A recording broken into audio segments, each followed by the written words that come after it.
Welcome to Cosmic Brilliance, folks. Today we have a somewhat spicy yet informative show called Navigating Sex and Fidelity in Relationships as Multidimensional Souls.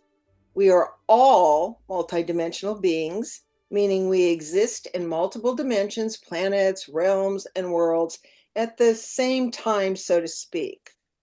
Listening to Cosmic Brilliance past shows, you will understand how we have multiple soul aspects of ourselves and the overall purpose of this Earth experimental game. One of the purposes is to integrate those aspects, which are sometimes challenging. As far as I know, these topics have never been discussed publicly, especially with two such good sport returning teenagers who know a lot about this. Feline Katai, Kristy Wixon, and Dragon Fae Apollymi Mandylion. So if you listen to our previous shows, you will remember both these guests are living on Earth, doing all the responsibilities of Earth life, and off-world at night as hybrid warriors. And a gentle reminder, my shows are educational. I do not repeat the same or common information on my shows, but rather keep building on what has previously been discussed with the goal of expanding your minds, hearts, and souls. So those that are new today may wish to view other shows to catch up to what your multidimensional nature really is. Now, a caveat here. This show is not meant to judge, proselytize, debate right versus wrong, or promote promiscuity. We intend to have a very open discussion about our amazing soul's multidimensionality and various relationships we have ongoing in this galaxy or have friends that have ongoing in this galaxy and universe at the same time. So welcome back, Apollymi and Kristy, and thanks so much for being willing to cooperate. This is going to be great fun. And if you have examples or stories that go along with each question I ask you, that would be great fun too, if you feel comfortable. Ready to go? Ready. Yes. Okay. So as we discussed in previous shows, many humans have hybrid DNA and don't realize that. And you both have strong hybrid genetics while carrying a life on Earth, as we said. So when you go off-world, are there a lot of expectations for you with your extended families and other realms over there? Who wants to start? I'll start. I could say yes. Being part of the Holy House of Lyra and having my dad around and having his input on a lot of things that's done off world, there is a lot that is expected of me. So Was it always yes. the case, or did it increase as you got older? Well, as I got older, it increased, of course. And being I'm 16 in my Katai form, so being a teenager, I'm kind of a promiscuous feline and like to run around and get in trouble like a teenage would. So yeah, he kind of keeps a good eye on me, and I'm not just allowed to go around really now and have a lot of fun like I used to. I'm expected to have a little more etiquette and diplomacy, and he has taught me integrity as well. So there's a lot to uphold in these off-world councils and kingdoms and places that we are a part of and that we encounter. So it's like taking two teenagers and putting them through, an etiquette type Get school. training. Yeah, we're getting training that we didn't really want, but it's not really our choice anymore. And it is actually to better all of humanity in the end. So we do have our work cut out, but I should say that I'm proud, and I know many others are too, to take their place and work on their missions and their reasons that they came here to do the work. So it's really important, even though we don't want to, and we may, scream in our rooms or whatever, we have to get out there and do the work, and it's time to do the work. I can't say too much. A lot of my royalty side actually comes from my soul, not so much my physical DNA. Well, my hybrid genetics DNA. It's a long, complicated story. As many people know, my real body had was from Hinova, and I get that back as soon as I get off world, and I will not be part of the genetic experiment anymore for the Chakrel. So things are complicated. It's been a long 2 months. Um, but unfortunately, my bloodline is still of a noble-ish birth, and I have been placed in a setting that is completely unfamiliar to me. I was raised to be a warrior, not sit on a cushy couch or a cushy throne. So I have to go from being a soldier to pushing pencils all day, and it's quite a difference. And like Kristy said, there's a lot that's expected of you when this happens, and my soul lineage is also noble birth as well, and I never really conformed very well to it. I was always the rebellious 13-year-old, by the way, for my age Your, of your dragon age. my dragon age of getting into this stuff. So the whole arranged marriage thing never sat well with me. So Now, most people only know from fantasies of Disneyland and all that kind of stuff. They're not aware there's kingdoms and nobility off-world. They know a little bit about the royal family in England, right? But they don't real I know, but they don't realize all the rest of it. So what determines royalty or nobility for your multidimensional selves? I guess I'll take this one first. Okay. So what determines your nobility in outer space? Okay, this is just for outer space part, is basically how much uh planets you own, how much territory you have. And whether it's a kingdom or so some outer space, uh, you can call them nobles, whatever. They don't see themselves that way. They just see themselves as ruling a whole bunch of areas, and then they put themselves within a council. All right. They have noble status, but they don't call themselves a king or an emperor or anything like that. They rule more like on a council level where they have all these people that come in and help them govern the area. But it's of equal standing. Main case in point, like the Andromeda Council, okay? Like there's areas in there where the High Andromeda Council has um pretty much that governing of ruling. Every single member of that council that's on there has noble lineage, or at least they get treated as such, even in the Universal Council meetings. So they have a voice. The kingdoms where I'm from the Chakrel Kingdom, and from the kingdom that I have made, which we may get to later on in this episode. And by the way, remind people the chakrel, just briefly. The Chakrel are basically really tall dark elves. They they come from Hinova, and then got kind of sent over here on accident. We're gonna do that in quotations. So uh they got sent over in here on accident. They are very powerful, they have extremely high technology, high knowledge.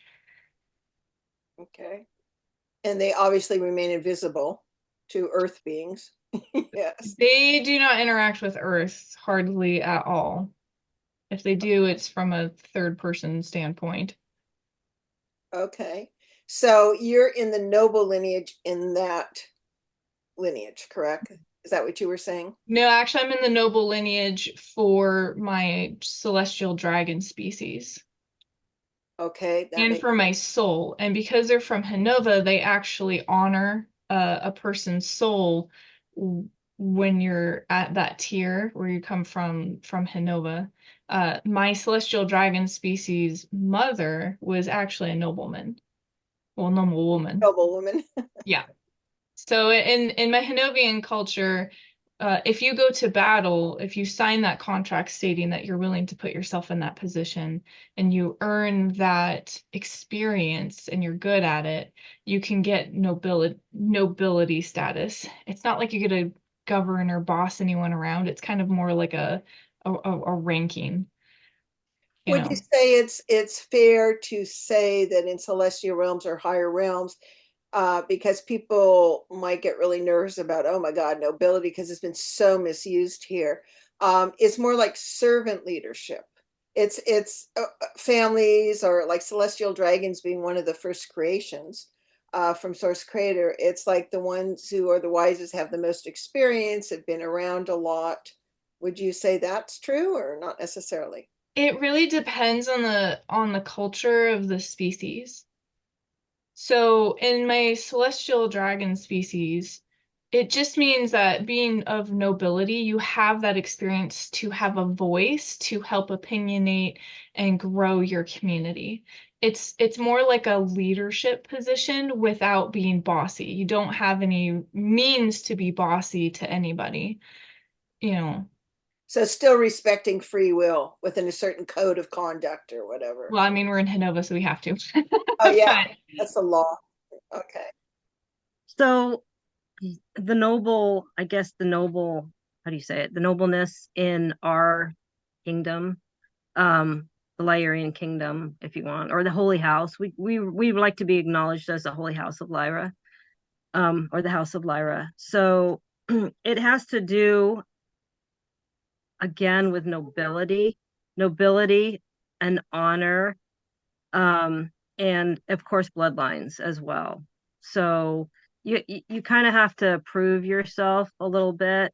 You don't just become royalty, and part of it is genetics, part of it is lineage, but you earn your way into royalty. You have to prove yourself what you're worthy, and it's not so much fighting all the time, although that's important sometimes, but it's more of a, like I said, a diplomatic approach, that inner heart space, that loyalty and honor and respect are pretty much where it's at with us, and that that's greater than anything else. So trying to think of the best way to explain it. My dad is an admiral of the Holy House, and because I'm one of nine in my litter, but my litter was actually split in two different litters. So we had half siblings from that litter. And there was actually nobility on both sides of that litter. So there were only certain cubs that were in that litter that were chosen to have the royal lineage because of what they did and how they upheld themselves. On my planet where I was from was Malaqua, and we had a temple there called the Alabaster Temple. It was also a living library, which means all of our galactic history and information and our alchemy that we worked with was kept in the living library, and it was alive, and it was taught to everybody. Um, we kept our information in what we call a hearthstone. So it was a big green stone that gathered this information, and it kind of like you would put in your computer to download something. We used a lot of crystal technology and a lot of alchemy, and in things that we could um, keep in a sense that wasn't going to be destroyed. So that, with that saying, we had to earn our way. We had to earn our way to become royal, and hold the position. It could be taken from you if you fell from grace and didn't do what you're supposed to do. So it was a constant working at keeping your royal house. And my dad would always tell me, and he's told me this lately, time to get your house in order. It's time to get your house in order, he would say. And I'm like, well, what do you mean? And he's like, well, I mean, you need to do the work. You've come here, now you're here, you've come, and it's time to do the work. Nobody's going to do that work for you. So it's time to put your house in order. Take action, reevaluate, and adjust to that. And you're like, when is the time for fun? Uh, when you can run behind the trees and nobody can see you. Okay. So, Yeah. was the towing the line, is it common sense, like as young cubs and young elven dragon, do you feel like it was really unfair, or was it logical? Like be polite, be respectful because you're going to be working with diplomacy with multiple species, or was it like overly strict? Because parenting on Earth has the whole range from crazy to, whatever. So I'd like to take this one. Well, I got this in my head. When we were young cubs, we were allowed to go around and play and have fun and be kids, be cubs. And as we started to grow in a little bit older, maybe around 8 or 9 or 10, then they started really teaching us how to have that etiquette and respect for others. And so we were taught at a young age, we're still allowed to have fun and play because that enhances your spirit and your soul and brings that joy and the happiness to you. But there was always an order that we were always taught, that you're working on an order, that you're going to have to take a place sometime. Being in the Katai and the Lyran family, there are many, many parents, so many mothers and fathers that would take care of, mostly mothers, but the fathers did jump in to take care of the cubs. So you would have like 10 cubs and you'd have like 20 mothers taking care of those cubs. So it was like almost like a tribe, you know. you got Um, a lot of attention and there care. was always a lot of attention. So if somebody didn't tell you something that you were really fond of or agreed with, you'd go to somebody else and be like, well, they told me that. And then they'd hope that maybe they would let you get away with a little bit. But then it would still come down to, well, you let her get away with that. So now it's on your hands. Well, Dad said it's okay, like Right. Yeah. Just like sneaking the ice cream or sneaking that chocolate bar that you're not supposed to have. Yeah, you didn't earn it. So you need to go yeah. back and now earn it a little bit more. So the Cubs, were they always competitive with each other? Each one comes out with its own soul. Um, Yeah. Yeah, we're it's bred into us and we are competitive and you know from a young age, we like to run and pounce and practice and do the things we need to do. I'm going to add something. So, um, I was a blade dancer at the Alabaster Temple and I taught blade dancing. But before I even really got involved in that, I was working on light sculpting and I was working with that. So that was a really hard thing for me to learn, but I did learn it. And I sculpted a Merkaba or a Merkaba out of light. And I was so proud of myself and I could actually spin it around and hold it in a frequency. And when I was able to do that, I was just like, wow, that's a big achievement. I went around and I'm like to my dad, look what I did, look what I did.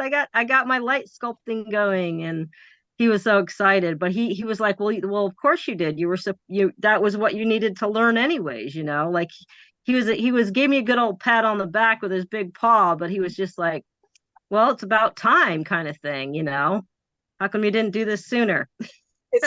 it's also a creator ability because your species is seventh to ninth dense dimension, correct? So Dimensional, yeah, from seventh to ninth dimension. right. Yeah. We So can reside in up to 12th, but we actually prefer the seventh to ninth dimension better. okay. Well, that's really fascinating. So it's only been, say, in the last year where you've been asked to step forward publicly to do more diplomatic things. I've been asked by my father in the House of Lyra to step forward in the last year. It's actually been about a year and a half, but I'm getting my house in order.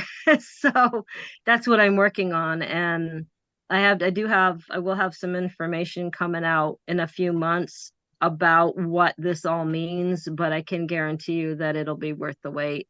The councils are still working on some things, and I don't have the go ahead yet to come out with it. But when it does, it'll be worth it. So I can tell you it's a positive thing that's coming. Yes. Truth disclosure, part of truth disclosure. Yes. Yep, very much so. Thank you for that. That gave us a sense of your upbringing. What about you, Apollymi? So what was the question? Sorry. Well, being raised, did you ever rebel against that, the nobility stuff? How did you feel about that? So mine's kind of complicated because not only have I had nobility of the soul, but I've also had physical nobility. The physical nobility just started rearing its head 5 years ago, when I met Kristy, actually. So when I started talking to her and we got introduced to each other, she can contest that I was already going through my queen training, and and it was not easy. It was a real pain in the butt. As for nobility training, my soul is basically and always has been a princess of one of the spiritual realms, and I have been running away from my duties for far too long. So, like, yeah, I got groomed sort of at a young age.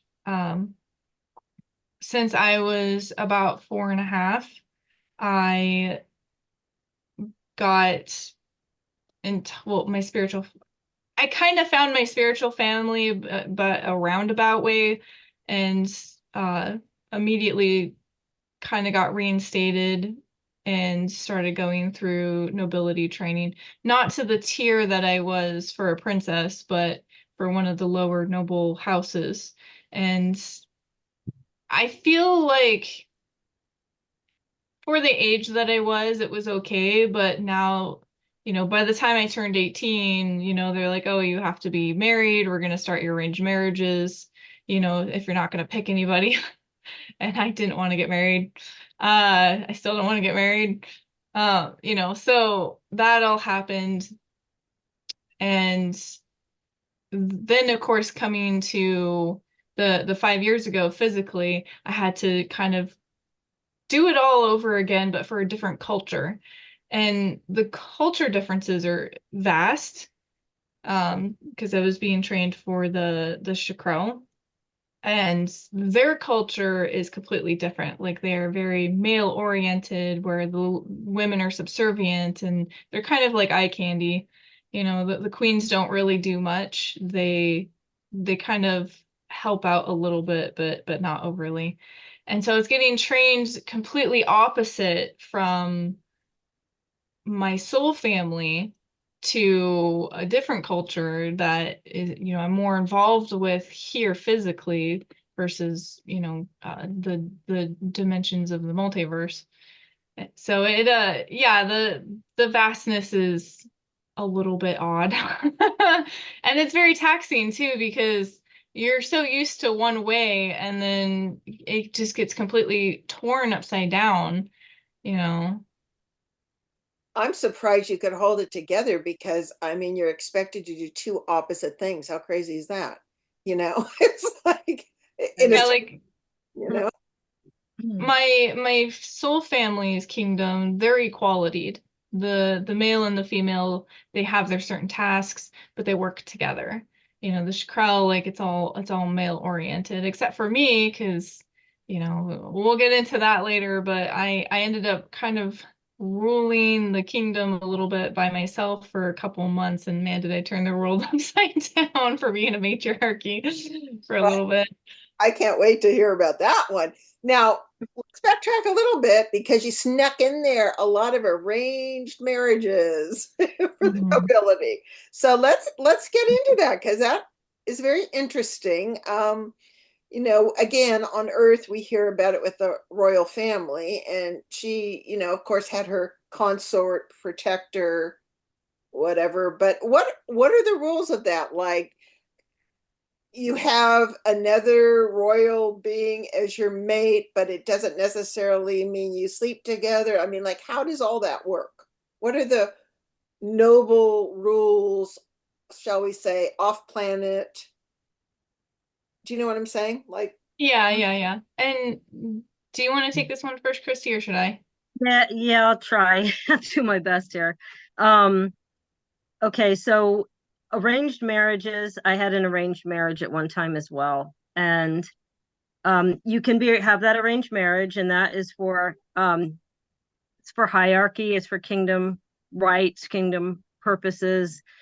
Um, you can also have a consort as well, or you could actually have a, another mate too. It just depends. But off world, when you're married to that person, there's like a list of rules why you're together, what your jobs are, what you have to play out together, what how it affects the whole. So the other councils, the other kingdoms, and you could be intimate with that person and or not.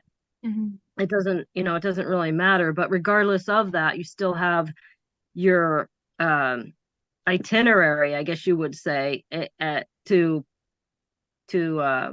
fulfill. So your jobs have to be fulfilled, and you have to. It's a higher upstanding way of being like who you are and showing who you are and standing behind who you are. And there's many reasons for that. But like I said, again, you can have a consort or you can have a mate or a couple. It depends on how the agreements are set. That's the best way I can say it. go ahead. Go ahead. Can No, you understand these agreements? Is it like just known? Or do you have no. You have to like, yeah, you have to come to an understanding, like with you and your off-world like husband, or the arranged marriage. This is the way we are together here, and this is for these reasons, and it will be upheld that way for that reason as well. But if you're not really not into each other the way you should be or whatever, but you have to come together and do these jobs and hold these places together, you can have a consort, you can have a mate, or both. Or if you are in love with each other or have a connection or an intimacy with each other, then again, you still have to hold up the reason why you are together as well, and not just like be like crazy in love with each other. You have a job to do, and you can have that, but you still have to do that job regardless of how you feel. You can't let emotions run crazy in your head or in your body, because then you're not fulfilling your job or your reason for being there to begin with. so it's really an upstanding role playing, It is very much so. proper behavior, proper manners, never lose it, don't show No. emotions, be Well, perfectly dressed, good man. Go ahead. you can No. still show emotions. So, and it also depends on the culture. Now, what people need to understand is even though like an arranged marriage is for political stuff, okay, love is for children when you're a noble. It doesn't happen usually. So, and you don't necessarily all the time get to pick who you're going to be marrying. Sometimes for cultures, your parents will do that for you because it's all about political power. It's all about your alliances. It's all about the trade agreements, what's going to be best for the kingdom. And you don't necessarily, as she said before, you don't have to be attracted to that person. Uh, but the first thing that happens is you meet the person, whether, if you have a say in the matter, you could be like, yes, this is going to work out, or no, I want someone else. Let's, think about this, see what choices that you have that are going to work out for everybody for trade and getting along. There's a lot of people out there who have arranged marriages that don't get along necessarily.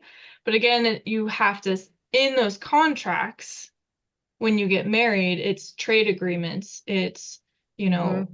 mineral rights, Yeah. it's, territory agreements, having alliances for war or having alliances for relief of, um, Opposing enemies coming together. yeah, exactly. And the the agreement of the responsibilities of the two nobles that are getting married or engaged, because sometimes an arranged marriage, you could be engaged for 10, 20 years before you get married. You know what I mean? So yeah, it's not necessarily like, oh, okay, well, we're arranged marriage and now we're married. It's not all necessarily the case. Is it a promise? Is that what it is? Is like your dad or your mother or whatever it is promised you to someone so you can take your time, but there's no getting out of it kind of thing? It's not necessarily, so when you're engaged, it's kind of like a trial run, just like here on Earth. Is this going to work out? Not only is the kingdoms on both sides going to merge together well? I mean, obviously it takes a few years for everyone to get, used to things, but is the two going to work together well enough to make that kingdom functional for both kingdoms? Because just because you marry does not necessarily mean that it's all big one kingdom now. Because most of the time, each noble house will still rule their own territories.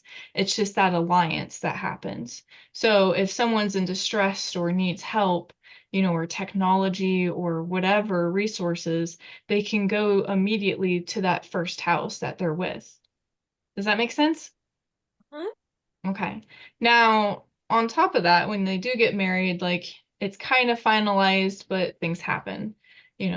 Mates can die, or should I say your husband or wife can die or whatever. But when you make that contract, you're also implying like the next generation. So say someone got promised to someone else, but they don't get along, but they're required to have children. They can go with whatever technology that they have. They can either do normal birth or they can do artificial birth so that the two people don't even have to consummate at all if they're either two different species that can't do that on naturally, or if they just don't jive with each other in that way. So there's a lot of factors that go into that. Um, and then of course you have your consorts or your mates. And this depends on certain kingdoms. Certain kingdoms sometimes will not allow a mate. They won't allow anyone on the side. It just depends. Consort. Sometimes they won't even allow consorts on the side. Well, you said they won't allow a mate on the side. That's why I'm confused. There are, So most of the time it goes your husband or wife, and then a mate, and then a consort, because oh, okay. depending on your species and depending on the kingdom and how they arrange things for terminology, there are some kingdoms that will not allow anyone on the side. Your husband or your wife, whatever terminology that is, or husband and wife, because there are kingdoms out there who have that, who allow that, is your one and only. Like you're not allowed to sleep with anyone on the side. Okay. And that's mostly because like for a lot of those, like your children are next in line for the throne.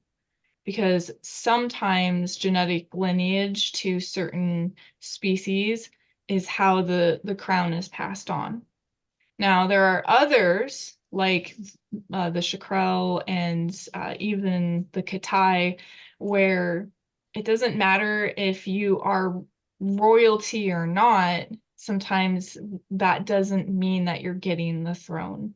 It comes with knowledge, it comes with experience, it comes with passing a lot of the cultural tests in order to receive the crown, whether you're of noble family birth of that lineage that's in line right now or not. Interesting. So, and Okay. then, I'm sorry. Oh, And then there are the kingdoms who do allow mates onto the side or consorts, but how many you can have uh will also vary. Um, but those will also have contracts as well. Like, are you allowed to have kids with those people? What does their interactions entail? Like, is the other spouse, are they allowed to be around while you're interacting sexually with, your mate or your consort, or do they have to be separated? or, like how closely knit is the whole intertwining of the groups. Wow. And we think we're complicated here on Earth. Yeah. There's a lot of respect and honor that Yeah. goes into it. And Yeah. I'm hearing duty in the background. This is your duty to do. Mm-hmm. Yeah, like most of the time with other people having mates, they are also of value. So again, it goes into that alliance part of, if I choose a mate, what materials, what resources, what alliance is this going to be good for the kingdom? Most of the time, it's not just because you have a thing for somebody. That would be most of the time like a consort where you have a love interest, but you're not usually allowed to have children with those. It depends on the kingdom again, but most of the time, noble marriage and interactions are not for love. Wow.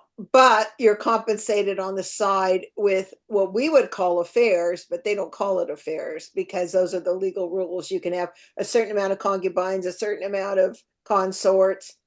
And who decides all that? The king and queen at the time? Like who is there strict rules? Is each case completely individual? That depends on the kingdom. Sometimes the rules are set down from like a couple royalty members beforehand, where they put it into the main rules that, are the guiding and governing laws. In some kingdoms it just depends on who's ruling at the time. So like in certain cases, not saying names, a certain individual has to abide by, the rules that have been set down from like generations, be like ago. Okay. Is there a lot of focus? The trick is about too much intermarrying, so to speak, can weaken your DNA. But also at higher levels, everyone's genetic masters and creators and everything else. So, is there a lot of emphasis put on pure bloods or original bloods versus intermixing for strength? Like, is there anything like that? It just kind of depends, really. I mean, just because you are a master of your DNA, not everyone has shapeshifting. Even at 12th and 13th density, like your soul's always going to have a certain frequency to it. Take someone who's had like 100 lifetimes. Okay, take me for example. I have reincarnated a lot, but that doesn't necessarily mean that your soul keeps every single detail that you've had. So becoming an amalgamation of things, there's only so much certain DNAs of energetically that can exist in the lower dimensions here or the lower planes here. Like a lot of my Henovian DNA can't actually merge with a lot of the species here because, no offense, but it's too low. Oh, Yeah, the frequencies don't match and my DNA would vibrate it apart. So there is a little bit of that matching and pairing of things, for especially for a lot of the royalty stuff. Like, yes, you do want some maybe the same species, but like nobility is literally what you make of it. And I teach this a lot in my kingdom. Like, everyone's like, "Oh my gosh, it's the throne. You're not allowed to sit on it." I'm like, "It's a chair." I'm like, the only thing that makes that thing special is you wanting it to be special. It's no different for royalty. right. Yes, they earn most of the time, not everyone, but they earn the right to be able to govern people because of their experience, because they have the knowledge and they have the skill set to do so. It's a privilege and an honor. It's not something that you get to be plopped out from at birth and a crown put on your head. I find like those are the worst rulers, to be honest.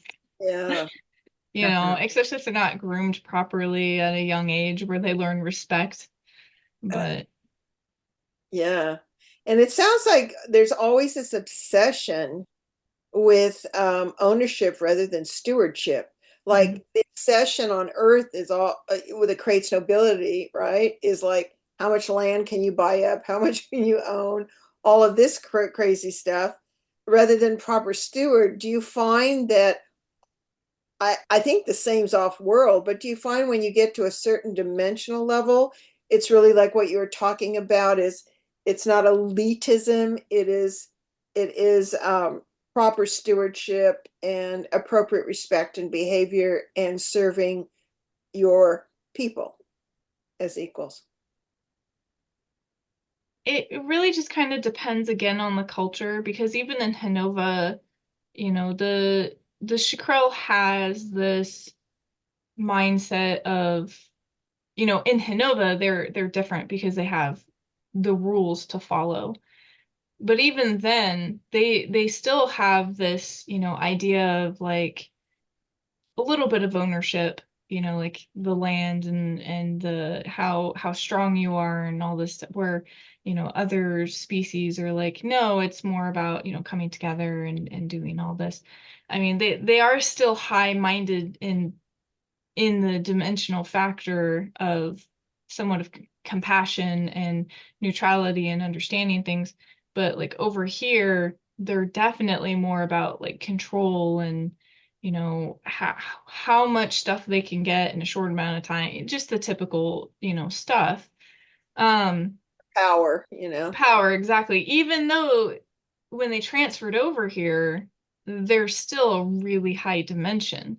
So just because you're like 24th dimension doesn't necessarily mean that you're going to be of love and light, of love and light, of, purity of that sort of nature. It's at a different level of consciousness and how they address the situation, you know.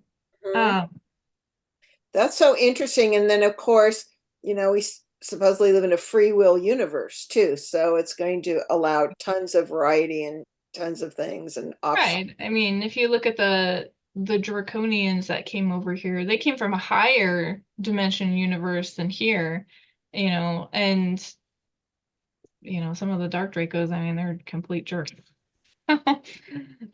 Just because you're from a higher dimension does not mean that your viewpoints and everything are going to be great. That's true. Go ahead, Chrissy. I'm sure you've been listening. No, I was going to say that also.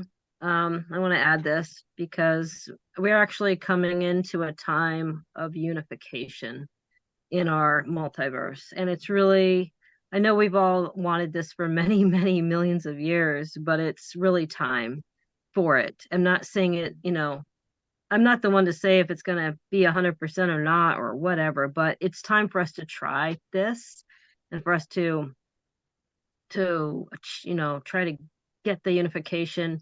So people hear the word reptilian, they hear the word draconian or dragon or whatever it is that they've been fearful of because of programming for many, many millions of years, or it reminds them of the wars that have happened galactically. So the first thing that goes through their head is fear. Oh my God, a reptilian. Oh my God, a dragon. Oh my God, oh my gosh, So there has to be an understanding mentally. Um, and when you think of something mentally, you manifest it. You manifest it in yourself, and then you manifest it out into reality. So not all reptilians are bad. Not all draconians are bad. Not all dragons are bad. There's quite a lot of them that are very good. And they're here and they're willing to help at this point in time. So I know we have fear. I know we have programming. I'm just wanting to get it out there to everybody that we have to put those fears aside. We have to put those doubts aside. If we don't, we're never going to be able to move forward. So as a consciousness of humanity, it's time to work with unity and unification. And I don't just like, we're not going to get everybody to agree. We're not going to get everybody to jump on our side or all that, but we have to put it in our hearts and we have to put it in our heads to manifest it in our reality, because if we can't manifest it in our reality, we can't manifest it on any dimension or in any other reality, and then it will continue to exist. So we being creators of our own manifestation, we have to do, and then when I say we have to do the work, that's what we have to do.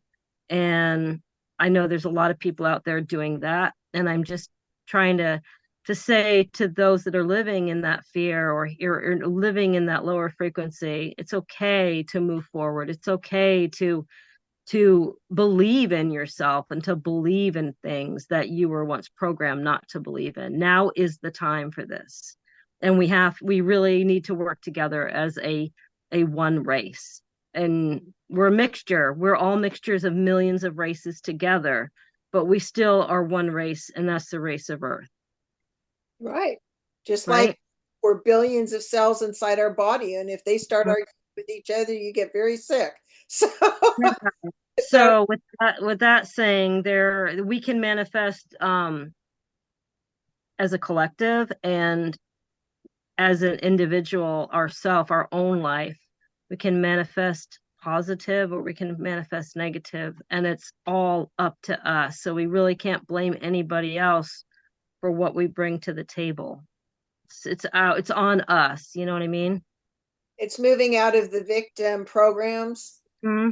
a lot of the programs, because most things are just nonstop programs, right? It is, and I also want to add that there's the duality and doing the shadow work of our own selves. That's what we're all should be working on right now, is that shadow work. It's okay to look at your shadows. It's okay to bring them forward. It's okay to manifest them. It's okay to be afraid of them. That's how we heal. That's how we move forward, and we go on with greater things. Yes. And cut those cords. Cut them all. Cut all those cords. Yeah, yeah, cut them. I've cut cords. I've cut a few cords, and well, more than a few.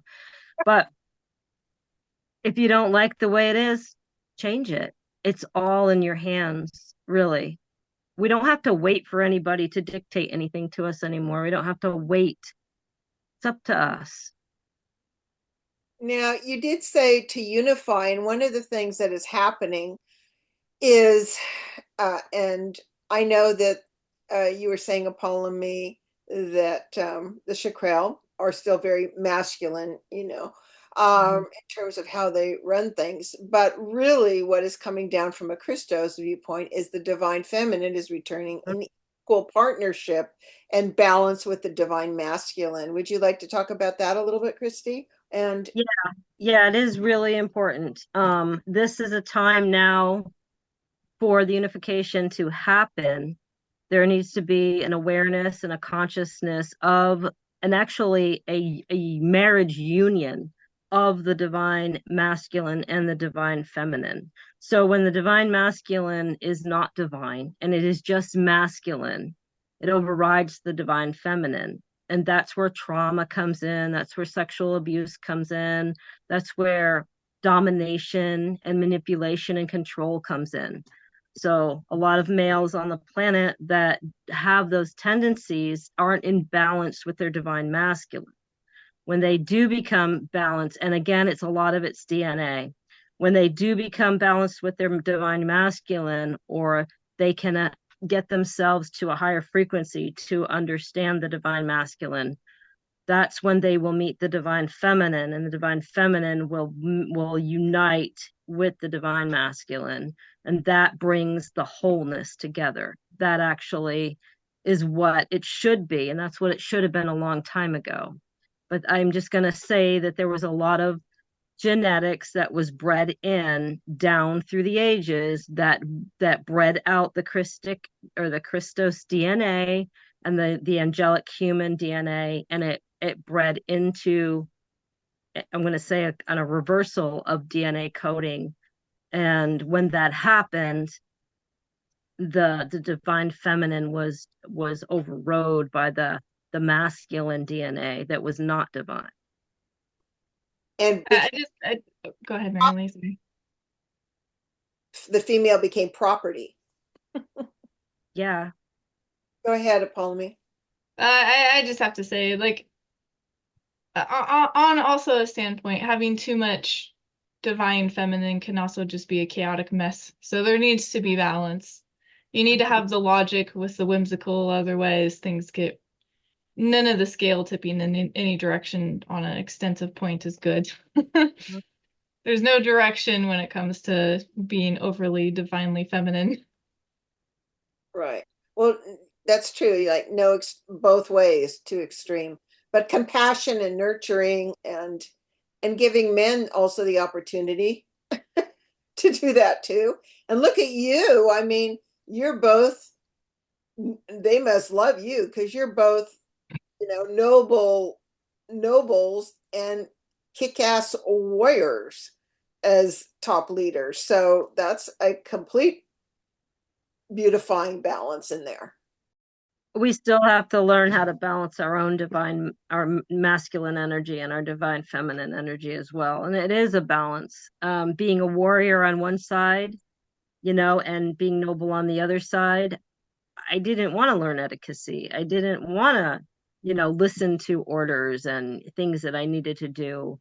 I wanted to just run around and have fun, and play dance and do things that I wanted. Well, that doesn't work that way because there's no growth. You don't have that balance. Those scales aren't being weighed. And not only that, it's for a purpose. It's for order. There's order in the universe. And when you don't have order, you have strife. And so there has to be clarity, there has to be order, there has to be a logical side, as Apollymi was saying, to the emotional side. And it has to be unified together to become a whole. And that's where the strength lies. It lies in both sides uniting and bringing about the divineness in each side of that. Beautifully said. I feel that they're getting better, but very few people on Earth and even off-world understand what sacred really means, like sacred sex, sacred relationship. Let's talk about that. For me, like sacred in general, whether it's be sacred to yourself or sacred sex in general, is it kind of goes past the physical. And what I mean by that is when you don't even have to be in love with somebody, okay? You don't have to be married to them, although you could do this to just about anyone. It's about respect, not only just on a physical level, but on a energetic and soul level. Like you walk up to a person and when you are in the like being with them sensually or in the act itself, you be respectful about it, not just energy wise. It's got to be that neutrality of sharing energy with each other, sharing the physical respect. If someone doesn't like that, if they don't like what you're doing, then you need to understand that you can't do that with that person, whatever it is, even if you're used to it with another partner. Like everyone is their own individual and everyone's kind of like a puzzle box, okay? You gotta kind of figure out how everyone ticks because everyone ticks differently, and males and females both, or whatever gender you identify as, or whatever ET hybrid gender, because the genders in outer space are ridiculous. Meaning their wide variety and everything. Yeah. Extremely wide variety, extremely again, anatomy has a huge thing of how someone ticks, so playing with somebody energetically and playing with someone physically are two different things. When you're respecting somebody, the experience is a lot more intense. It's a lot more higher dimension per se. Like you can actually connect better with each other, but that also comes with knowing yourself. And I don't think a lot of people really get to know themselves, not just like through meditation and stuff, but I mean like sexually know themselves. A lot of people just go out, find the nearest person or like their partner that they're currently with and do the thing, without actually knowing what they like and what makes themselves tick, which is the first part of, having any sort of sexual interaction on a higher dimension, is you need to know yourself before you can really be with anybody and have that sacred sex. Well said. And a lot of it is feeding an addiction too. Yeah, unfortunately. Okay, so like I've been in human bodies before because I body swap a lot.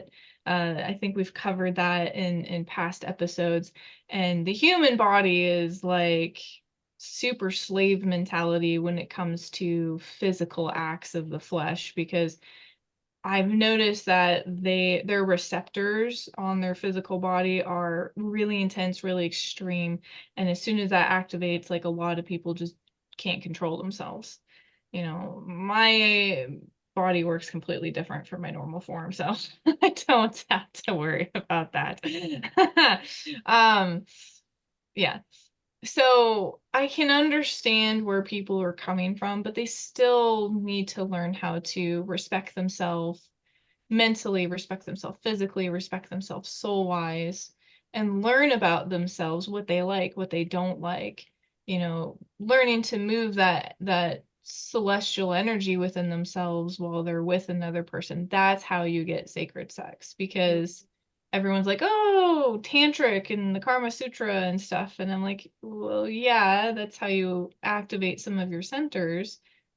But, if you're going to share energy with someone and kick your experience to a new level that a lot of people don't do, which is sad. You don't know what you're missing. So We're going to get into that next. Okay. So hold that point because I want to get into more what actually happens with sacred sex. Okay. yeah. Hold that point. Kristy, do you have anything you want to say about sacred sex and stuff? My wheels are just spinning up here as she's talking. Yeah, I was trying to, I'm just, yeah, I do have something to say. It is an energy exchange. And now you do have to love yourself, that the energy comes from within you. So you can make yourself happy, you can make yourself sad, you control that emotion. Well, I'm going to say with my species, our emotion comes from our mind, and it comes down, and we let it flow out through our heart center. So out through the heart center is where the energy comes from.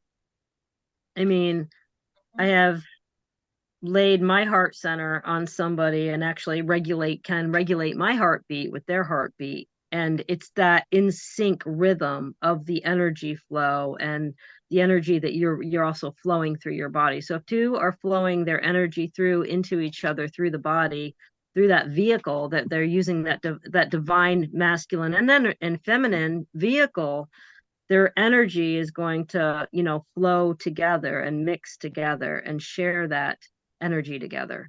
So we can turn ourselves on and off like a light switch, and it all has to do with what's in here and how it flows out of us, whether it's just you use it here or where you flow your energy out of. Now, different species are going to have different things, like Apollymi was talking about, that is going to either excite them or not excite them. And then there's, biological parts that are all different, that are going to be, sensitive areas, just like we have. So learning your body, knowing how it works, knowing your species, knowing how that works, and then exchanging that with another being that is wanting to do the same thing. It is a very sacred union that you have when you exchange. Sex is the vehicle in which the energy is exchanged, and it gives it the chance to flow from one unto the other, and back again. The other thing involved is DNA. So when you're intimate with a species or any being or any person, or whether human or not, you are going to share DNA with that being as well. So that's, it's all sacred. You shouldn't, and again, I'm going to mention that the lower frequencies of DNA won't experience this sacred love or sacred union of this divine energy. They don't understand how it works because they're still on the lower frequency. more of a primordial frequency. It's learning about your energy centers, your meridian lines, how energy flows, how your emotions work into it, how you can control that, how you can let go. And you have to really learn to love yourself first. Because if you don't really truly love yourself, you really can't love somebody else. And when we mean by love, it's not like, oh, I'm the best thing No, on the planet. No, it's about love isn't exactly the right word. It's respect. it's respect. Love You is, have yeah. to learn how to respect yourself and be comfortable with who you are Mhm. and be, if you don't like yourself, change yourself. Figure out what you don't like and change it. But, Yeah. it doesn't have to be everything, but like, it's about respecting yourself and the conscious identity that you have of knowing that you exist and knowing that you are alive and that you exist and that what is healthy for you. Because if you're just feeding into the trauma and feeding into, the lower densities, then that's all you're going to project and that's all what you're going to receive. Right. Well said, Apollymi. Well said. Now, Apollymi, we're gonna do two subjects at the same time because we're gonna come back to protected sex and DNA and that. Kristy, I'm gonna have you talk about that. But Apollymi, I cut you off a little bit early about what you were talking about, what actually happens in sacred sex and connection. So talk about that a little bit. Okay, well, like Kristy was saying, where, when two people who are of the same tier of energy manipulation and knowing oneself, when they're decide, it doesn't happen because how do I say this? When they decide to activate this, because it doesn't happen all the time when you're even with the same person, it kind of has to happen, like you have to activate it.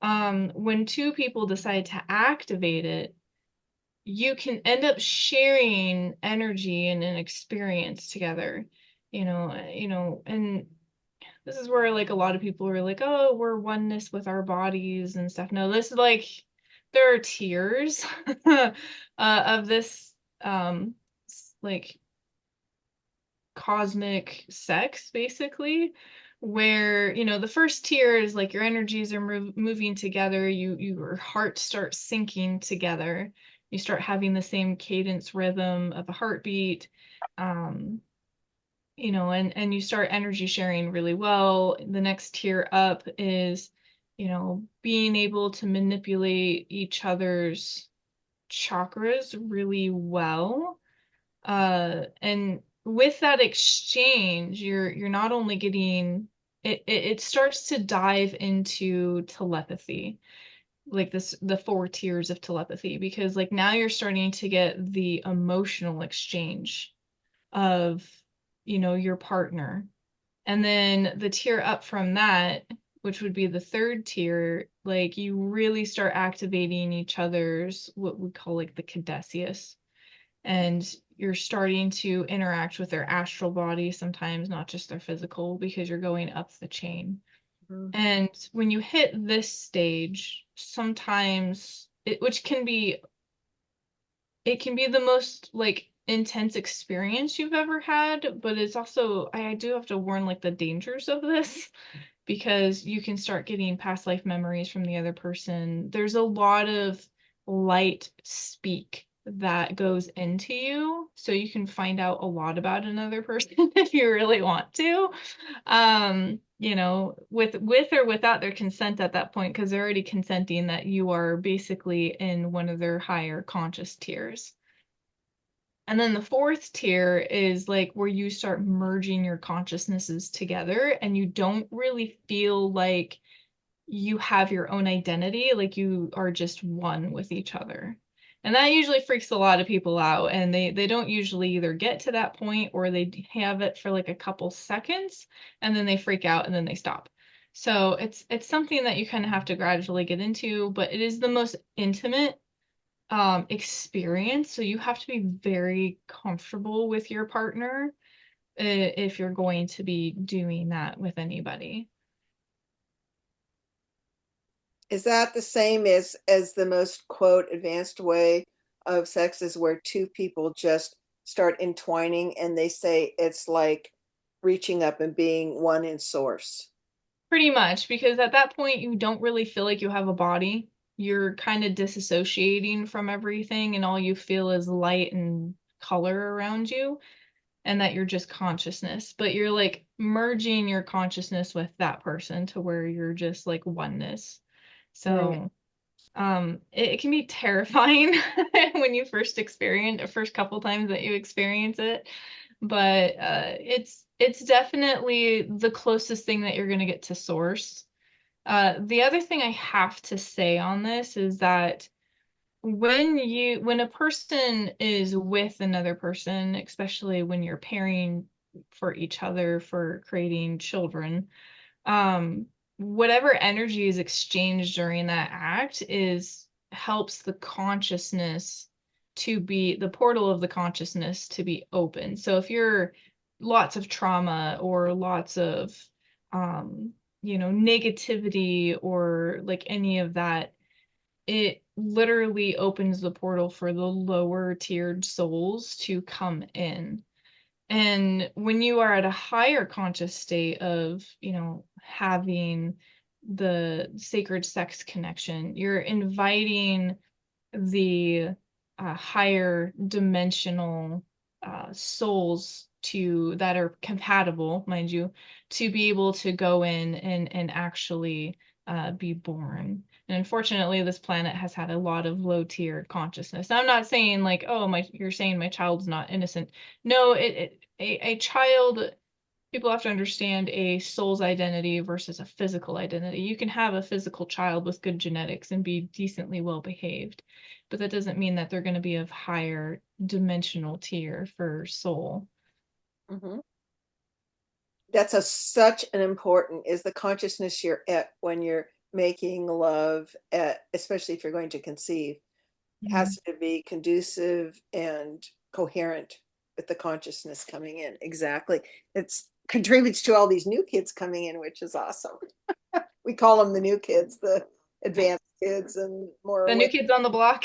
The indigo crystals, lots of different names, but yeah, yeah. Right. So go, thank you so much. Those were really important points. Go ahead, Kristy. No, I was listening to Apollymi and I agree with what she's saying about the higher consciousness and the higher union.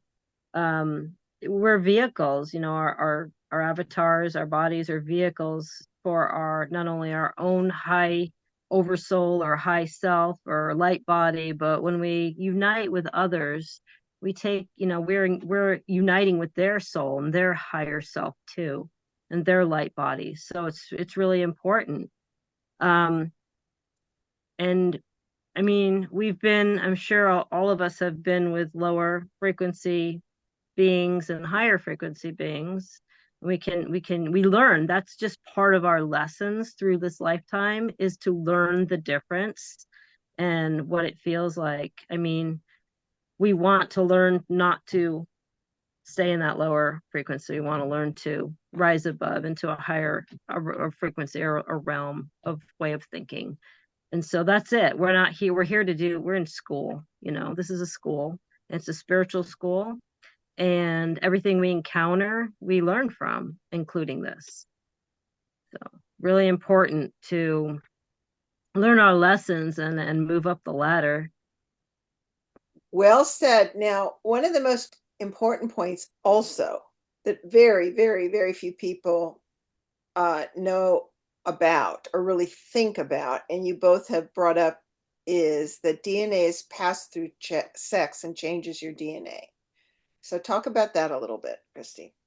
Okay, yes, it does. When you engage an intimate relation with somebody, and you're exchanging bodily fluids, you are taking on their DNA and they're taking on your DNA.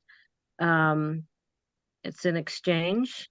I'm not sure, maybe Apollymi can help me out on this, but I'm not sure how long that DNA actually stays with you, or how long you hold on to that DNA for. But you can also, all the partners that you have been with, you have a part of their DNA with you for a certain amount of time, I believe. I'm just not sure how long it is. That Um, that depends on the species and okay. depends on That's the what person, even humans.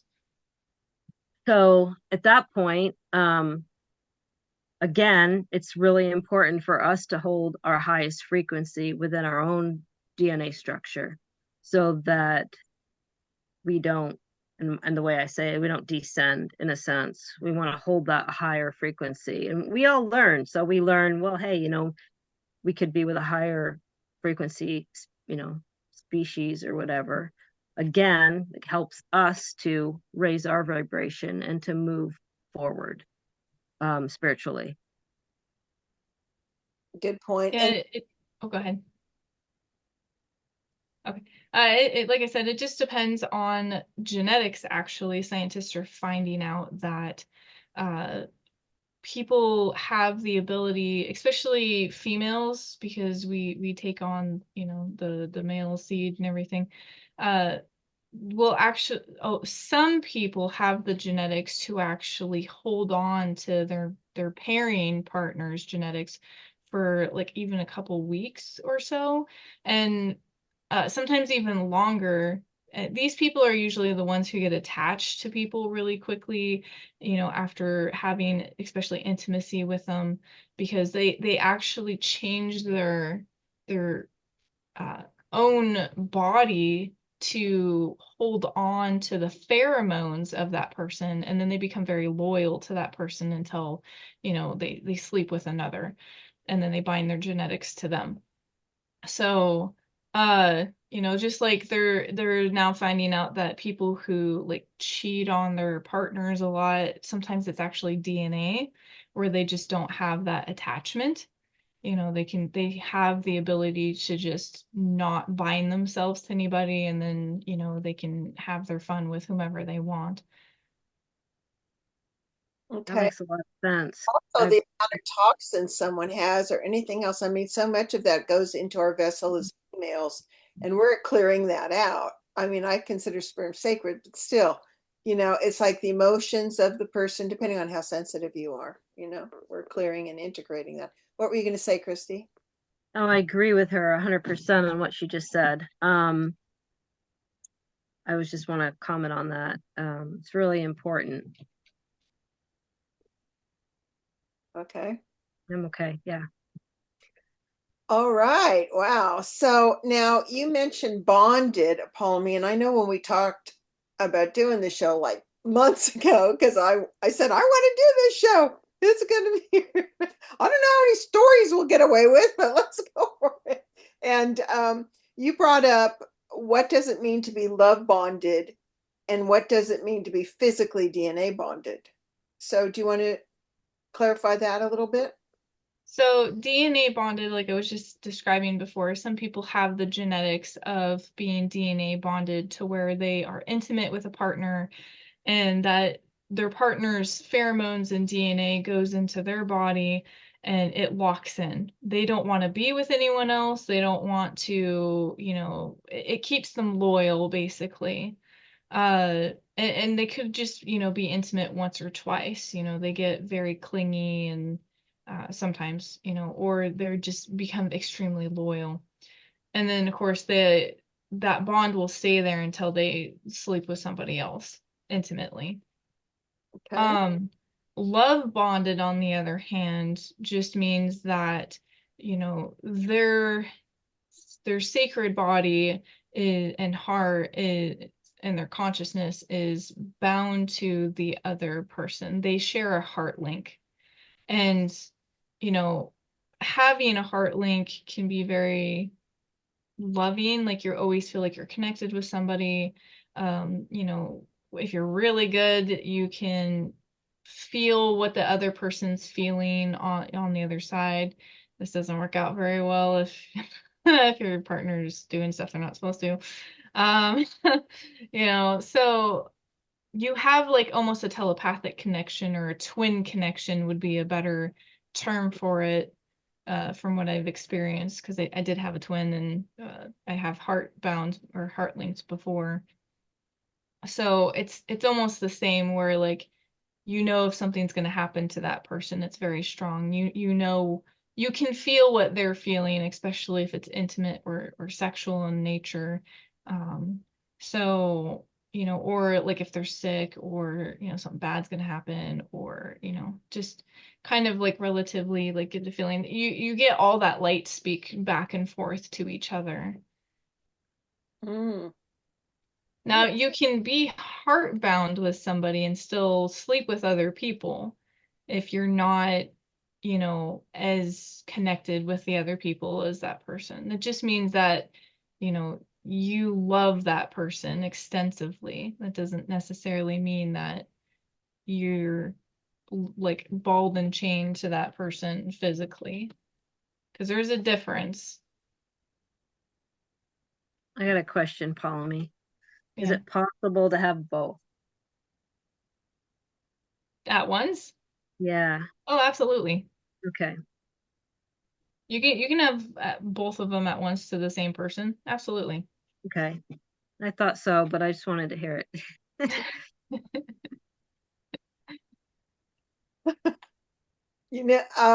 There's so many fascinating places we can go with this, but let's let's talk about pleasuring yourself. We'll use that word, okay?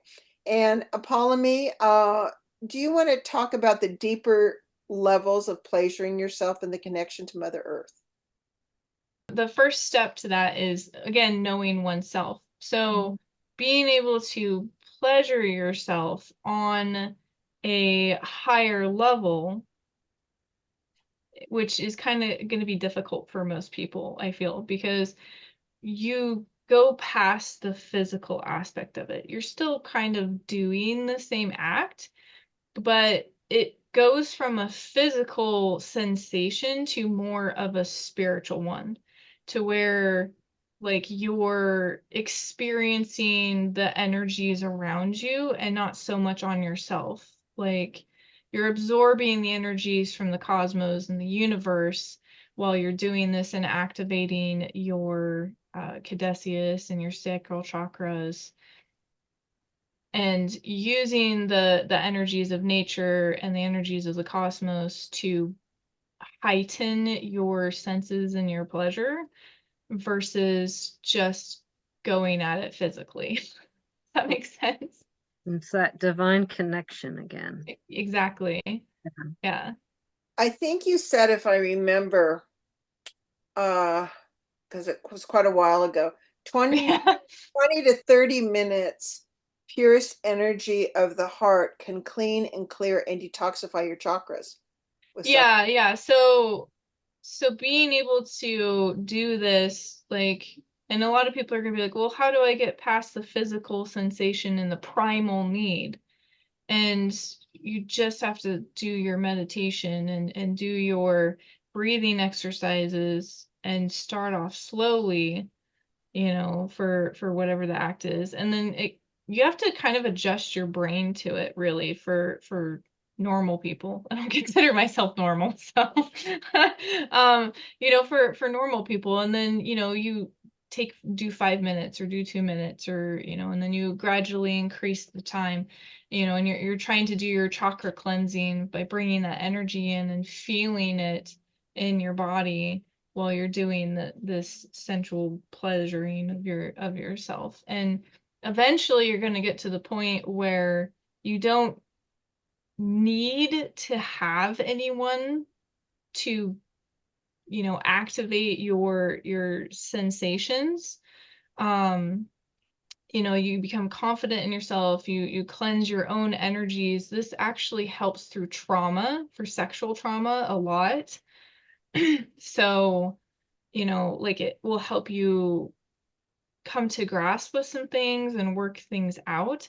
But it also, I'm not saying that you can't be with people when you do this, but it cuts your need to be with people, because you are feeling satisfied and sustained from source itself versus needing that energetic exchange from another person. Because that's what it's mostly all about when people get addicted to sex, is they need the attention. They need that, whether they know it or not, they need that quanta energy exchange from another consciousness to know that they exist. And what you're doing is you're replacing that and learning how to connect with source to have that same connection, but with yourself and with source itself.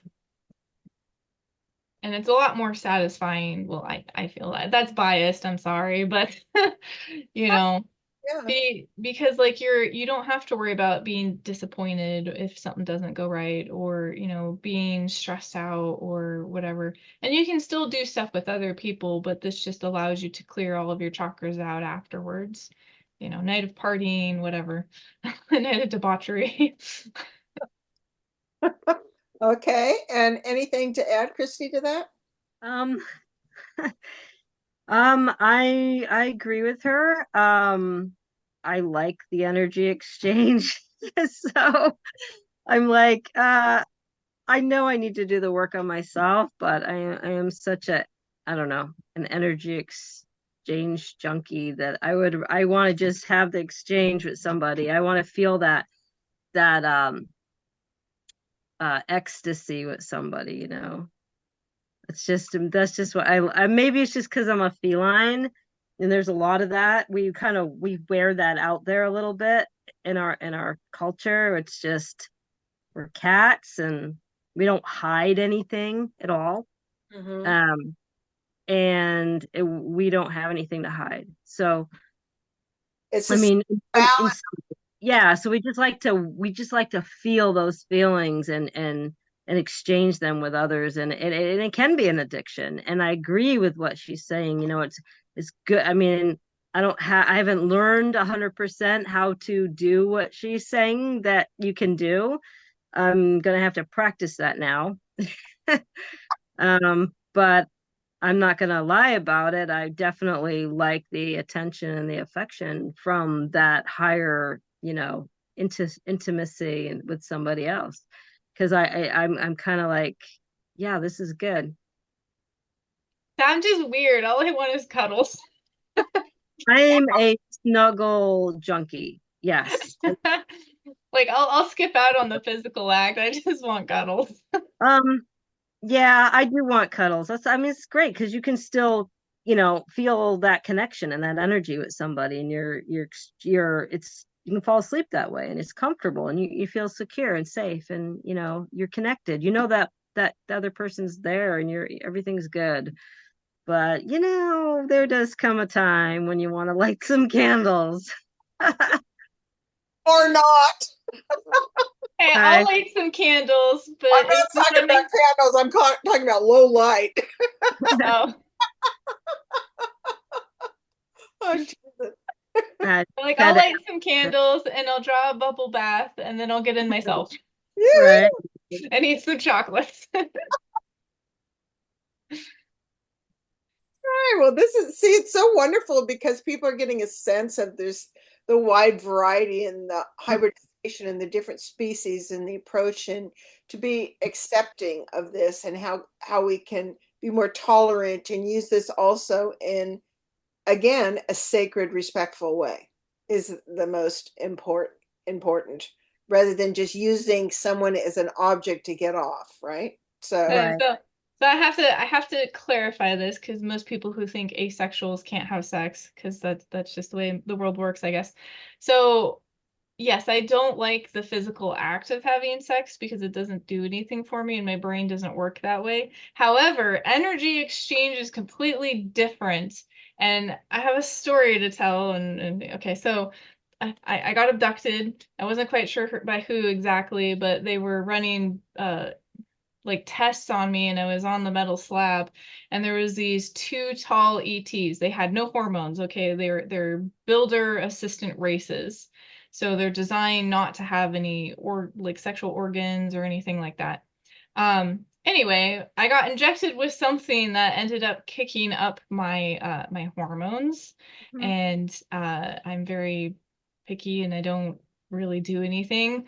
Uh, it activated my energy exchange so much that these two poor ETs that have never probably experienced any sort of hormones or need of that sort of like category in their life literally just started humping everything the table, the wall, everything. So energy exchange is very powerful. Sounds like a lot of dogs at the park, I know. Right. Ah. That Right. shows you how powerful all of that is, you know. It's poor guys. Did they let you go quick or No, keep? I was strapped to the table still, but like they just didn't know what to do. Like you could like hear their telepathic thoughts. They're just like, what the heck is going on? All they had was just like the dire need to grind against something. And I'm just like over here, I'm just like, I am so sorry. Like I don't know what chemistry that was, but don't do it again. You know? That's kind of you strapped down on a table to apologize to them. Well, I felt bad for them because like you could feel that they've never experienced it before, and I'm like, I understand that feeling, I really do, but you know, Okay, now, boy, we're having so much fun. This has gone by so fast. I do want you to share as an example, Apollymi, in a second, uh, as a noble, what you did with that planet. Okay, as an example for people here to learn how a creator can shift things fast from really bad to really good. So I'd like to kind of end with that. Is there anything else that you both feel is important for people to understand about this whole topic? One of the things that I uh, realized when sharing with another esteemed colleague is that, you know, I've already introduced on my shows a couple of the multiple aspects of myself so people can learn about their multiple aspects. And I got more information that each one of them is either, you know, not having a relationship for whatever reason or in a relationship. So, like, you know, and with a different species and all kinds of things. So, this is what I mean in our multidimensionality, right? So, like, those aspects, I'm like, hey, how are you doing? Most people don't have a clue that all of this is going on at the same time, you know? So, it to me that was, I hadn't even thought of that, you know. I'm like, oh really, he just proposed to you up there? That's amazing. So anyway, do you guys have anything to add to that? well, I mean, mine's a little weird because you know, I have had relationships obviously because I've had arranged marriages since I was 18 physically here, spiritually, and you know, having a relationship spiritually and being engaged with somebody is what happens in the astral stays in the astral usually. Like that's kind of the vaguest thing.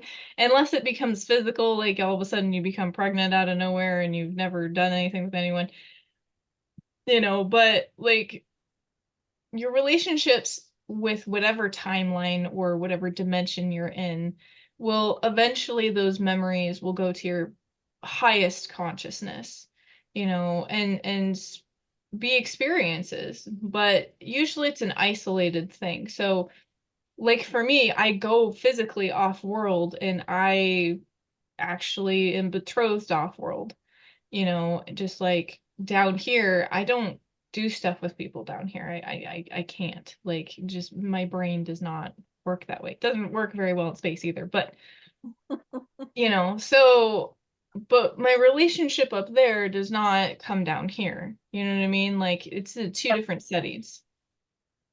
Yeah, because the reality down here while I'm in this matrix is completely different. Like I've had visitors and stuff down here that I interact with in space. I know they exist. I've seen them on base. Kristy's seen them, so I know that they're real. But while they're down here, it's like thin air, you can wave your hand past them. It's like a ghost almost. Well, like all you do is feel energy and maybe a little electric field, and that's it. Kind of hard to have a relationship with that.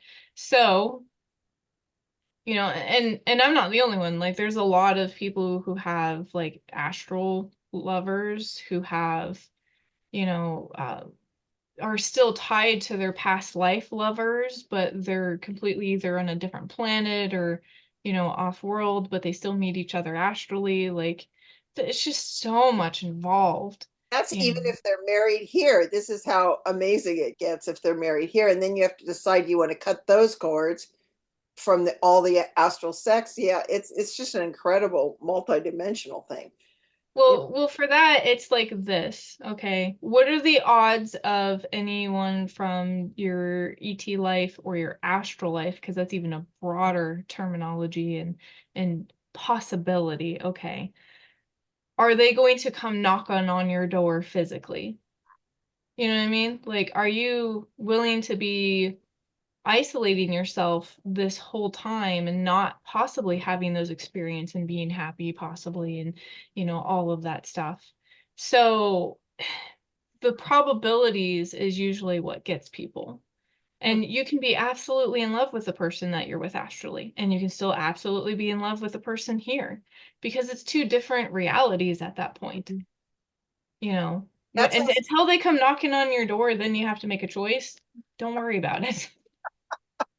Usually they won't do that because it's a very high frequency coming to a lower. But and I think it's important for people to know the respect of that. Kind of what you were saying earlier, Kristy, is that beings you have relationships with in other aspects or on other levels understand that you have the permission to quote be married or do it while you're here on Earth, right, with another person, right?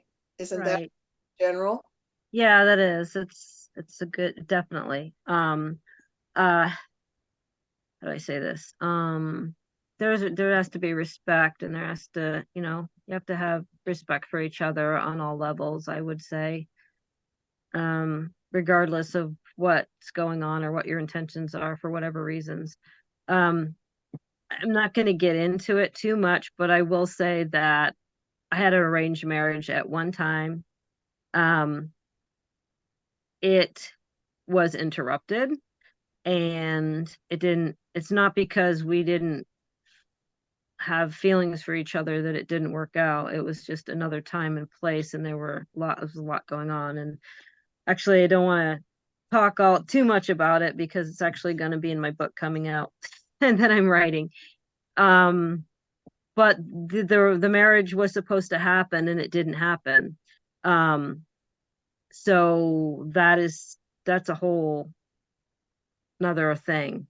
But there was a child involved. So I was pregnant with a child that I birthed on another planet. And then we just kind of went down through, incarnations and actually connected later on, but we acknowledged it, but we didn't feel the same way down here as we did up there at that time. So we're more like brother and sister now, and we'll continue to stay that way. But that was then, and this is now. So there's a different, we're in a different place and a different time and for different reasons. So we acknowledged it, but it's not the same way. And it's okay. It's okay to be that way. That's a great example. And I don't think there's a lot of human awareness where when you're honest, you can say, oh, by the way, I'm already arranged or married to some noble person up there, but Right. I want to meet with you here. And they're like, oh, goody. It's like, Yeah. this is For me, it's not like that. I mean, I'm not with anybody astrally right now, and I don't plan to be. So I'm yeah, kind of the opposite of Apollymi right now, actually. Um, but it's I great. just, It's working yeah. diversity. Yeah. And to explore that. Okay, so And we won't talk about it much, but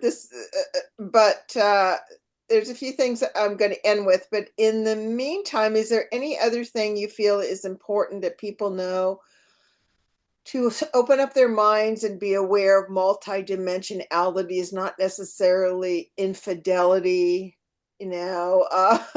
There's many agreements, many aspects, different things you're doing, and it's important to just be honest if you're aware of that. What would you say to that? Well, for me, the only thing I would be able to add is, you know, ETs and dimensional beings have a lot of genders or no genders. So you're not getting away from that on Earth. When you leave here, sexuality is a very complicated thing, and it depends on a person's physical form and their spiritual form, you know. So and tastes vary, and everyone needs to be respectful of that, you know. It's Mm-hmm. not just man on woman or woman on man up there. No. That doesn't work that way. Connecting, all kinds of things. Yeah. Oh yeah, yeah. So yeah, just everyone needs to learn to be respectful of that. You don't have to like it, and most certainly, like, it's okay to have boundaries, but don't be a dick about it. Now, Right. people, like I can feel some people going, "Oh my God, that's what happened when the angels came down and had sex with humans that they weren't supposed to have," and created. Like some people will be really strong and go, "No, you only be or mate with someone your own species," right? Or like, the opposite gender, but and that's up to them, each to their own. But they Mm. just have to understand that that's not how the universe works. Mm-mm. So, That's yeah. my point. Yeah, that's why we're expanding their consciousness, because really, when you get out there, woohoo! It's like, Yeah. Consciously, we've been sheltered and we've been, you know, kept from a lot of things that are actually happening and kept from a lot of the truth. Right. yeah. So now it's time. Now it's time to bring that truth down and let people, not everybody's going to be able to absorb it all, and that's okay. You Mhm. know, people need to remember that no matter where they are in their spiritual journey, they're exactly where they're supposed to be for them, Yeah, and that they are loved, unconditionally. that's beautiful. So, Apollymi, I think it's time for you to, if you would, share your example, because you said you have nobility on the other side. Both of you do, and you said you have nobility on the other side of the story of how you gained that planet, how you got that, and then what you were able to do in, I guess, I don't know, 6 months, 5 months, 4 months of our time, or 3 months. Because I think it's a beautiful example. So would you share that?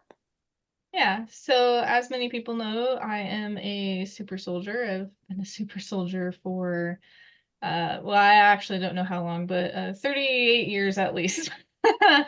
I know I've been in some of the time traveling experiments. Anyway, uh, I ended up finally getting some help out of my illegal contracts and some of my DNA contracts as well, and cashed them in. So I got a buttload of money or credits in outer space. Because a lot of Credits? people don't know about the credit systems. Okay, so outer space, when you get up into ET culture, you get to the digital credits, which is a universal currency. I I call them credits. It's the easiest pronunciation that people are going to understand. So, uh, currency up there is knowledge, material, mineral rights, or anything that you can turn into credits, memories. Well, we're not going into it. Anyway, I got a ton of it, and I mean a ton, because they had to back pay me for all of my existence here. And with that money, I ended up buying what they would call a slave planet from the Shakrel Kingdom, because I am currently their queen at this point. Uh, pretty sure I've mentioned that before. If I haven't, at this point, it doesn't really matter. You didn't. I keep track of those things. Okay. So It doesn't really matter at this point. I earned my right through a lot of testing because in their culture, you do not have to be born to the throne, you have to earn it. And with my Hanoverian lineage and a crap ton of learning, I ended up passing and became their queen in 2016, I believe it was. So, which was one of my other arranged marriages. Or should I say led to one of my arranged marriages. They have a lot of slavery planets where they take their criminals and just dump them on this, like, it's like Pluto. It's an asteroid, roundish planet type thing, whatever you want to call it. And I ended up buying one of those with my current interest. And we ended up creating our own kingdom separate of the Chakrel kingdom.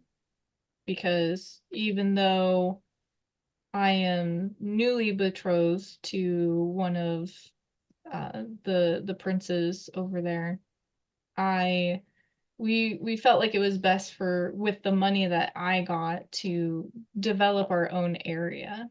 Now this makes me the Chakrel queen still, but I am also the queen of my own territory now. So with that slave planet, the prison planet, basically, these are people who were very wrongfully treated. They literally were stuck in air pockets mining with basic primitive tools. Like Earth had better tools. Okay, we're talking almost pickaxes for these things. Lots of noxious gas. Their families were with them. There was no housing, no toiletries, nothing. It was like the worst that I have ever seen. And we ended up taking over the planet. Literally, there's hundreds of different species here. Like they didn't care, if you were part of the Chakrel Kingdom and you got tried, you got sent to these planets. We had to take all of the prisoners and all of the guards, separate them because there was a lot of black marketing stuff going on. And I actually sat down and talked to all the prisoners, like pretty much one by one at this point and in a group and being like, hey, here's a memo box, whatever you want, whatever you need at this point, let us know. And a lot of these people were just super mistreated. If you had a heart attack on the side, they just pushed your body over. They had one meal a day basically, and it was just basically gruel for every species. So a lot of the species there were sick because they were malnutrition, they were eating stuff that they weren't supposed to. We fixed that. We had special meals made that it's kind of like dog food at first, where it's specially designed for each species needs. And, they could just eat it like cereal, basically, or like warm soup. And mind you guys, like, this is when we first started off, okay? So we started off with that, which gave them a lot of minerals and nutrients. And then, of course, like clean water, we brought in we had to actually bring in water for the first couple parts of the months because there wasn't any real water on this planet. We had actually sent out a scouting team to get resources on the top side. And we ended up finding this lake, which was nice. That was less than questionable, but we put in filters and everything. So they finally had water, they finally had food. We got them better, materials. We had to go through every individual prisoner and look at their case because some of these guys just got put in there for stealing food. They were poor, they didn't have anything. I don't consider stealing food when you are that desperate a crime. So, because their needs aren't met, whoever is governing that area is not doing their job. You should have shelter, clothing, food, water, and medical, like straight across the board. That should just all be within a person's rights, no matter what. And so we gave all of that to these prisoners. We released the ones that were judged, that were thrown in there for no reason. Guys, there were people who were stealing food as a kid, and they were in their 50s, working these mines. And we gave them a free ticket to wherever the hell they wanted to go live and sent them on their way after medical treatment. So, we cleaned up everything, made sure that the real prisoners stayed there, but we treat them with respect. They did their crime, and trust me, they've done their punishment. That place was terrible. So we gave them respect back, but they also had to respect us as well. And we told them, you guys are mining materials for us to sell. You guys make your quotas, which were fair, and we split everyone up into teams, gave them shifts, like the block shifting. So they worked 48 hours and went home for 2 days. They got to see their families. We moved all the families out and actually put them in real housing, so their families weren't in danger anymore. All the kids have schooling. Everyone's healthy. They have their own place to live. It's not extravagant. It's all in apartment housings, but it's fair for how many families, like children and stuff, that they have.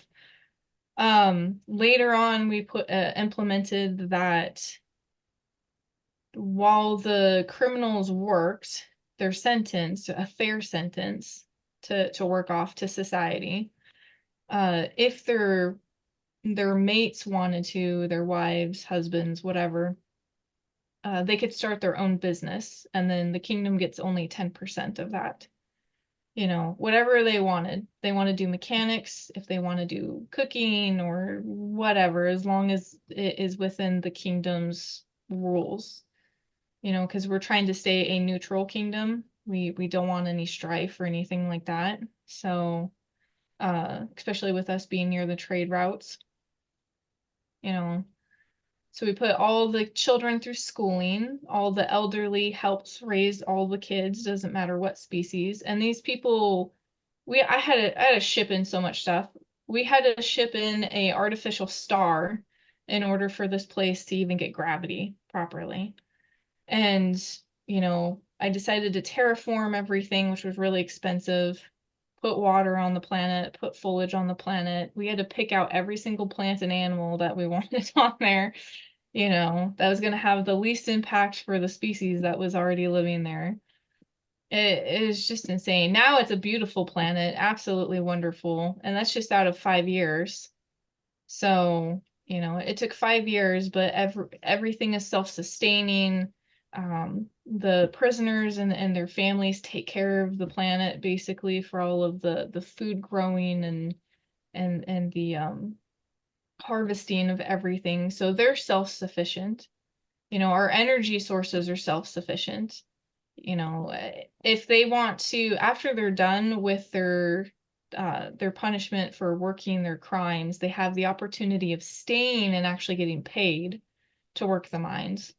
Or they get put through schooling and then rehabilitation into society before we ship them wherever they want to go. So if they decide to stay a member of our kingdom, then they can travel between any of the moons and planets that we own, and still keep citizenship where they get their health benefits and everything else, and business benefits. In 5 years. And I wanted to end with this as an example, because people on Earth think they can't do anything. And yes, you have, you're doing this in your spare time on the other side. Time. With 2 people, and you're supposedly only 13 as a dragon, and yet you can shape up a place in 5 years. It comes from a slave to totally free, self-sustainable, beautiful. People are treated with respect, etc. So if you can do it, Earth people can do it if they just stand up and just work together and stop. And again, like, I'm not qualified to do this any more than anyone on the street. And yeah, they're like, oh, well, you had royalty training for spiritual side. I had 5 classes in an academy that I had to brush up after eons of leaving, okay? So I didn't get jack squat. All of my leadership, everything was me being in the projects. And trust me, you can ask Kristy. It's not much. I literally do not like responsibility. I don't want it. I don't need it. And here I am having it thrown in my face. But I want to help. I want to see a change happen and to be able to experience this journey of creating this new world literally out of nothing but criminals. Like I've had people try to assassinate me in my own kingdom, you know, from the factions that don't like me, and every single one of those criminals stood up and said, "We will literally like kill you before you even get off planet if you hurt her."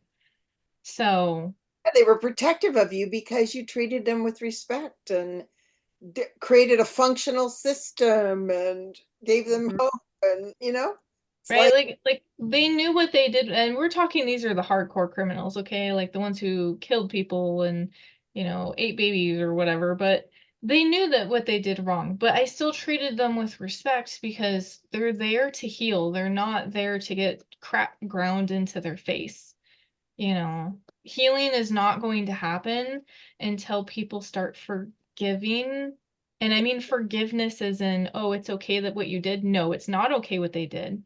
But they need to learn from their mistakes, and they're not going to do that with being constantly belittled and their mistakes shoved into their face. Okay, they're going to resent it, and then they're going to be like, oh, well, this is what everyone expects me to be, so I might as well be this. That's right. not how you heal. Right.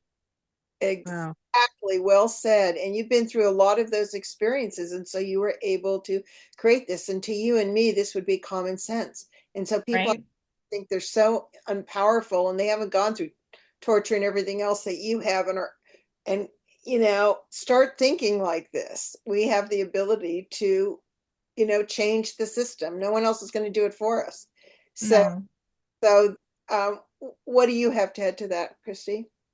Well, I can't say anything about against that for sure. We are taught down here, we do a crime, we get punished for it. Um, then they let them out, and then they either learn from it or they do the crime again. Um, it's I agree what she's saying. You have to go about it in a different way, Yeah. things need to change down here and they need to change out there, and it's it's on many different multidimensional levels, but we're down here, so right now we can do all the work we can down here to bring that kind of awareness of what Apollymi's talking about down here. Then it'll be better place everywhere for us, um when there she's apparently working on stuff out there for that, so let's get it working down here. I mean, Exactly. Christy's been to my planet. I have. It's beautiful. It's so beautiful there. And it started off as a bare meteorite rock, right? And just you did the whole thing. And this is what people need to educate themselves about so they know the technology that we have. They need to ask for it. They need to be proactive.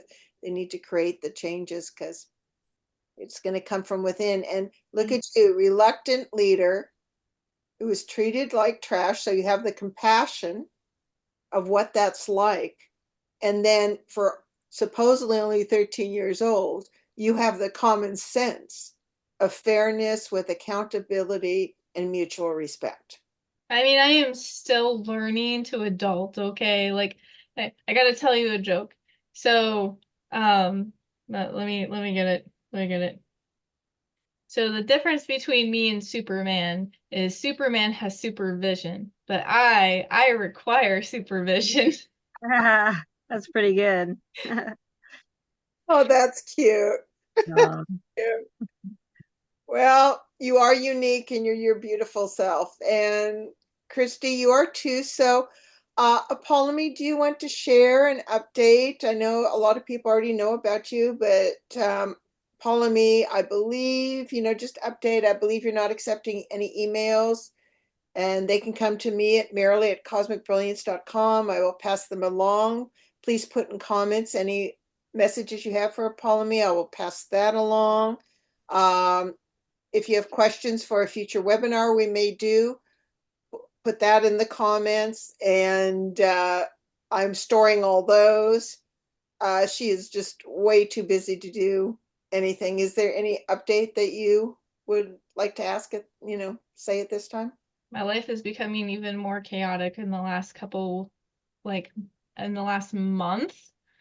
There's going to be some really huge changes. We literally just had almost a month ago now the huge universal meeting, council meeting, and the galactic council meeting was like 3 weeks ago. So more changes are on their way and happening. Fast. Fast. Yeah, it's not going to be slow this time. It's going to be in your face. So everyone just needs to hold on tight and start working on or keep at it on their ascension. If you haven't started, now's the time. It's never too late. It's never too late to try to raise your vibrations, okay? Ascension is personal. So it's you're not being held up against anyone else. It's wherever you want to go and for your afterlife. So, or where you want to be reincarnated to. If you don't want to be in this mess again, get it up. Even half of it, even just a half a point is better than this. But what was I gonna say? Oh, I believe we were trying to talk, or we were discussing something about a webinar for Q&A. Yes. Okay. We're still contemplating that, and probably going to keep it really simple. We have, I think, about 37 or even more people who wanted to do that, and we'll be updated with that soon. But there is a lot going on, and we're all jamming. So again, this show is a whole completely different subject to brace you for getting used to other species and other things that are going to be coming along, and to always keep honor and respect with discernment. Discernment's fine. And because it will be coming faster. It's very exciting finally, and also that we have the solutions we need, and in whatever way we can, to step forward and do what we can, not focus on the negative stuff or the games or all the stuff that's being promoted, and just focus onto your hologram, what you want to create for a better world. Yeah. And you don't have to have a ton of money to start change, because I could have went into that prison planet and just treated people with respect, and it would have caused a change. Kristy, you're branching out in all kinds of new ways. Reverend Kristy. So you want to share about that in your new book that's going to be coming out, or anything you wish to? Yeah, I'm working on a book that'll be out hopefully by the spring, and it's called Eternally Starborn. And it's going to have a lot of galactic information in it, some new species that I want to bring to everybody's awareness, a little bit of the formation of our cosmos and how it was created. It's going to be a lot coming out. I do want to mention, as I was talking a little bit about before, I'm still waiting on my Lyran council, my father, to give me the okay. There'll be some really good information coming out. I just don't have the okay yet to go forward with that. But it's really beneficial for the planet, and for everybody down here. I'm also going to be putting together, when I get the word, a feline panel. So they're bringing together felines to talk more about their experiences and their planets or their races as well. So that's another thing my dad wanted me to do, and I'm still working on that. So again, with that in the works, and with this other thing coming about, there's actually a lot of good information that'll be coming out from the Lyrans. Yes, indeed. Woohoo! I do want to mention one thing, and I asked if it was okay if if I mentioned it, and I got a yes on this. So it's kind of, I think, important. And again, I can't go into a whole bunch of detail on it, but I will let everybody know that the Nomo are coming back to Earth. I got word of that a couple of days ago, and they're going to come here to help. So they're not going to do our work for us, but they're just assisting, and they're Yeah, going to be back in this area. So they're from Sirius. So it's a lot. There's a lot of the Dogon tribe, the Nomo. They know it's time to for humanity. So they're well aware what's going on. they're amphibian, I think, aren't they? Um, some of them are, not all. There's a lot of amphibian races from the Sirius A and Sirius B. Yes. Um, but they're going to be, and there's some insectoid races too that are actually positive races. Mhm. Again, people get a little leery when they see big bug eyes at them, but we have to put that fear down. That fear factor needs to come down for these species to interface with us and interact with us. But I do get a little word here and there about what I can talk about, and it was okay for me to mention that about them. So I just wanted to put that out there. I'm thanking your dad. Yeah, Dad said it was okay, as long as I didn't go too much into detail right at the moment. Exactly. And by the way, for you to get used to thinking of tall praying mantises and insectoids as more beautiful, because it does require that, we included three on one of our last shows with Kristy. You can look at those. We did two previous shows, and I had commissioned three beautiful golden, shall we say, Christos renderings of a mantis, and one is a mantis humanoid combination. So check those out, because the more your mind gets used to seeing a wide variety, and we have most of them, all that variety on Earth, but most of them are small. So just think of them as bigger, bigger praying mantises, bigger this, bigger that. So It's really interesting to me how many people here that have had contacts or interactions with mantis actually grow up liking the mantis little bugs here.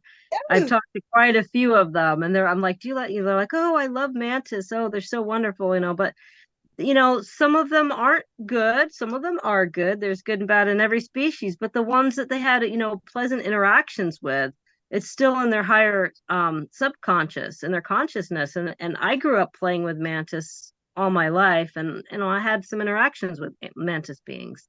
yes. Um, so we got it. I just think it's really interesting how it kind of bleeds over into this reality.